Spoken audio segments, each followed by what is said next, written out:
En Belgique, une personne sur 100 est malvoyante. Aujourd'hui, nous partons à la rencontre de l'un d'entre eux, Théo, 13 ans. Il a récemment été scolarisé et sa situation plutôt particulière crée de nombreuses polémiques dans son entourage. Pour mieux comprendre, nous l'avons rencontré ainsi que les personnes faisant partie de son quotidien. Il ne voit rien, il doit tout créer. On lui a pas caché, mais on ne lui a pas dit non plus. Il a traité de sale nègre ou je sais plus trop quoi. Le problème, c'est que nous ne savons pas comment réagir. Et Théo ne sait pas qu'il est noir. Et c'est ça que je trouve un peu gênant.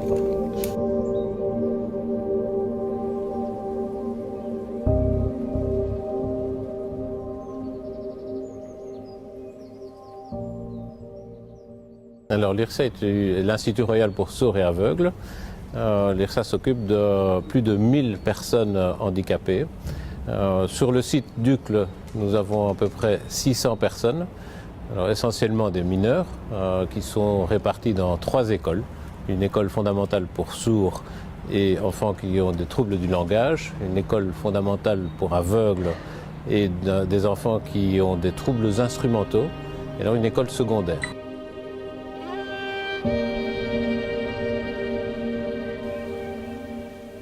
Donc tu peux m'expliquer comment tu vis ton handicap dans la vie de tous les jours? C'est pas forcément un problème pour moi.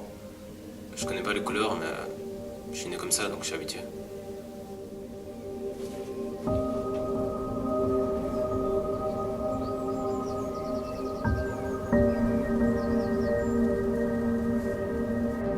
L'objectif de l'IRSA, c'est de pouvoir insérer tous ces jeunes dans la société.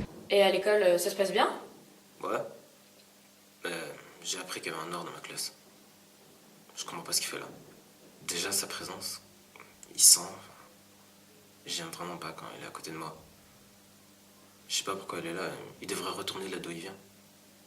Pour moi, le petit Théo, il évolue tout à fait normalement. Enfin, je pense qu'il est normal pour quelqu'un qui est non-voyant d'avoir l'évolution qu'il a.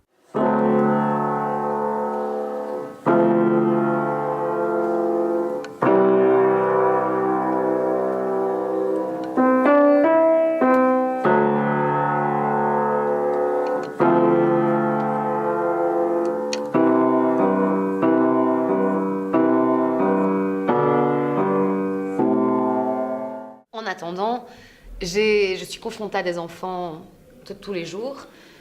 Et je pense qu'à cet âge-là, ils peuvent déjà comprendre ce que c'est l'adoption, ils peuvent comprendre pourquoi des parents adoptent. Et surtout, il faut qu'ils sachent d'où il vient, quelle est sa culture et même sa couleur de peau. Il faut qu'ils sachent à quoi il ressemble. C'est pas parce qu'on est aveugle qu'on n'a pas le droit de savoir... de connaître un peu notre physique, quoi. Enfin, je trouve. Donc oui, selon moi, les parents devraient dire quelque chose. Et c'est certainement pas à moi de le faire. Vous savez, les non-voyants vivent dans une bulle, une sorte de réalité virtuelle. Et donc, au contraire de vous et moi, ils sont obligés de se construire un monde dans lequel ils vivent. Et sur base de quoi est-ce qu'ils construisent leur monde? Tout simplement parce qu'ils entendent, parce qu'ils voient, parce qu'ils sentent. Alors, sachant que les parents adoptifs ont quand même un contentieux avec les parents biologiques, autour de lui, il y a des choses qui se disent qui ne sont pas très, très agréables pour des personnes de couleur. Et donc, lui, s'est créé dans sa petite bulle une sorte de racisme par rapport aux Noirs. Et alors, ce qui est paradoxal, c'est que lui est noir, mais il ne le sait pas.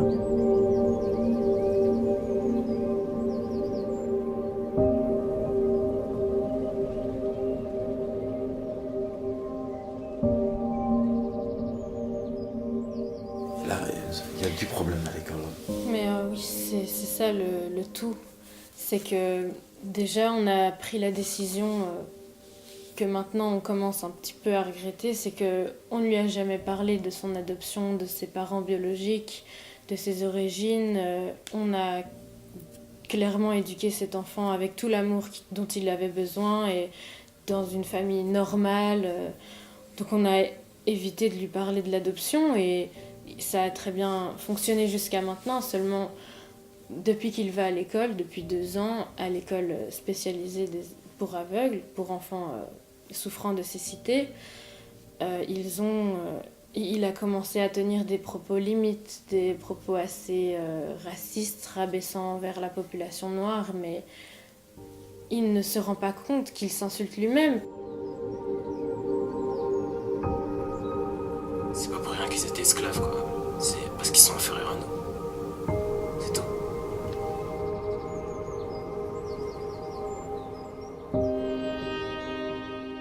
Théo, Théo, c'est un gamin qui cache bien son jeu. Donc Théo, la première fois que je l'ai vu, je l'ai trouvé super calme, super mignon. Je me suis dit, ok, lui, ça va être facile, quoi. Mais non, moi, j'ai fini par bien comprendre. Donc Théo, c'est un petit suiveur. S'il y en a un qui a des réflexions, qui va commencer à parler pendant le cours, qui va commencer à ne pas écouter et emmener les autres, Théo, ça va être le premier à suivre. Voilà, ce que je trouve assez insupportable.